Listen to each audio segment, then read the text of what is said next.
I had to learn how to forgive. I can't forget. But if you let it consume you, it really can take over your life. At one point after Father Brett did that, I wanted to kill myself.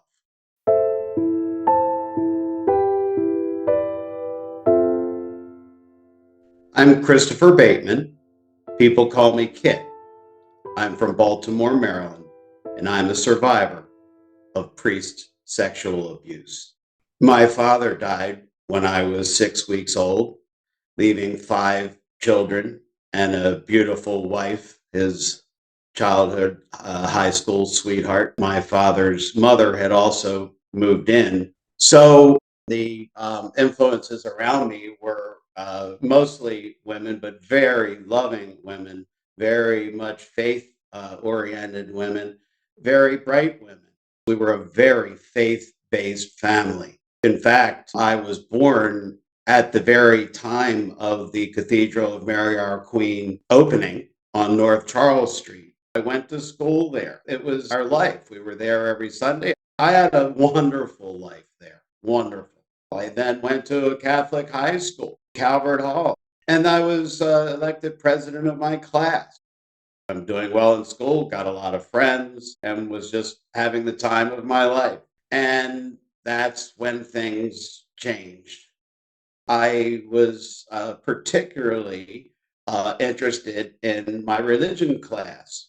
Our teacher was Father Lawrence Brett, and I had never met someone who knew more about the Bible and religion. I mean, he was everything and then some that you would ever admire in a religious figure. So back at that time, the church had changed its policy on confessions, that you could now go face to face with the priest.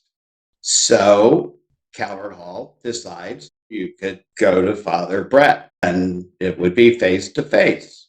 I went in to the confessional and there was a chair against the wall and I sat in it. And then he sat his chair under the doorknob. And I didn't really think anything. And then he sat in the chair and he was right there in front of me. I said to him, Father, it's been whatever time it had been. And his response was, what do you think about sex with men? And I was like, what? I was horrified. I'm in an all male school. I'm the president. And you're asking me, what do I think about sex with men? And he reaches over and he starts feeling my leg, my calf area. I'm not doing anything. He's a priest. I mean, you know, they're God. And then he starts working his way up. And then he's working his way up. And then finally, not having a father, my mother had always had a fear of things she couldn't protect me from. And when I was a little boy, I remember my mother telling me, if anybody ever gets funny, that was the word they used then, scream and run. So I looked at him with his hand on my crotch and I said, if you go any further, I'm gonna scream. He took his hand off and he pulled that chair from underneath that doorknob and he opened up that door and he said, get out. And I did. And I never told a soul. I've come to terms with it through my faith in Jesus Christ. It hasn't been easy. It was never something I was ever even pursuing. I was trying to bury it and hope nobody ever knew, frankly. But when I saw them trying to keep on covering it up, and I'm like 60 years old at that point, I'm like, you know what?